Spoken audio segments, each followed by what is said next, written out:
How does a song like this make you feel? If it opens like this. Just that chord. Kind of ominous, kind of scary, kind of frightening. Not really sure what kind of song this is. That grabs your attention, but it sounds kind of scary.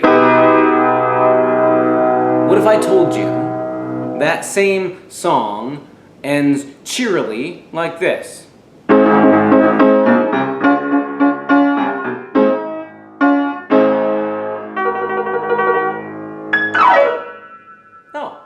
That sounds cheery. That's like the end of a classic, rock song based on the 12-bar blues.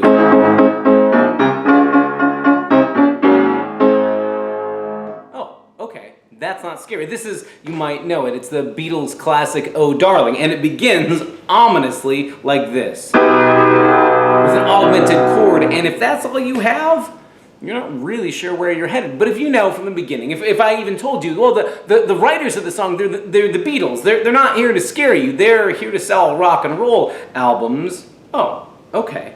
I don't have to be quite so afraid if I know it's going to end and resolve like that. And it does. That's how the Beatles' song Oh Darling ends. Classic simple A major instead of that ominous augmented chord. It makes a difference, even if you never heard the song before, but if I told you this is classic Beatles, you would probably breathe a sigh of relief. This isn't going to be something to give you nightmares. It makes a difference how the song ends. And if you don't know for sure how the song is going to end, if you at least know who's singing the song, who's written the song, who's put it all together, that sure makes a difference, doesn't it?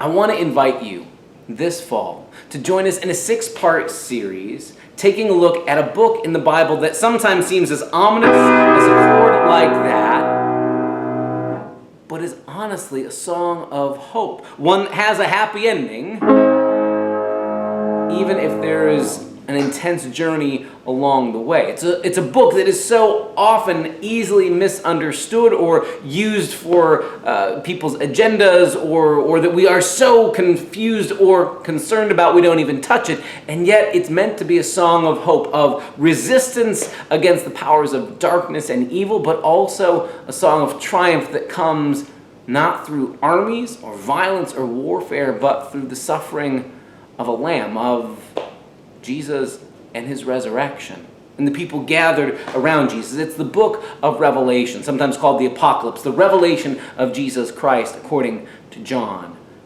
And even though it can be scary, I want to ask you to join us on this journey in these coming weeks, starting September 14th, and to join us week by week as we take a look at this book of the Bible, what it means, what it meant in its original context, how it keeps speaking to us, maybe some guardrails along the way to avoid mishaps or treating this book casually or misunderstanding what it's about, and maybe how we can find genuine hope.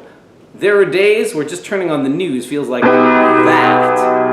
Or paying attention to the world around us just adds to the anxiety, and it seems like, oh my goodness, the book of the Bible is just going to add more anxiety with all this talk about things ending and coming unglued.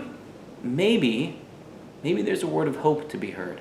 And as we go along the way, even until we get to that final resolution of a new creation, a new heaven, a new earth where God dwells with us, if you know who's telling the story, if you know who's singing the song all along the way, it makes it possible to bear singing it until that resolution. To join us for this 6-part series coming this fall in September and October here at Hope and New Life, called Lamb Power, all about the book of Revelation and our lives today.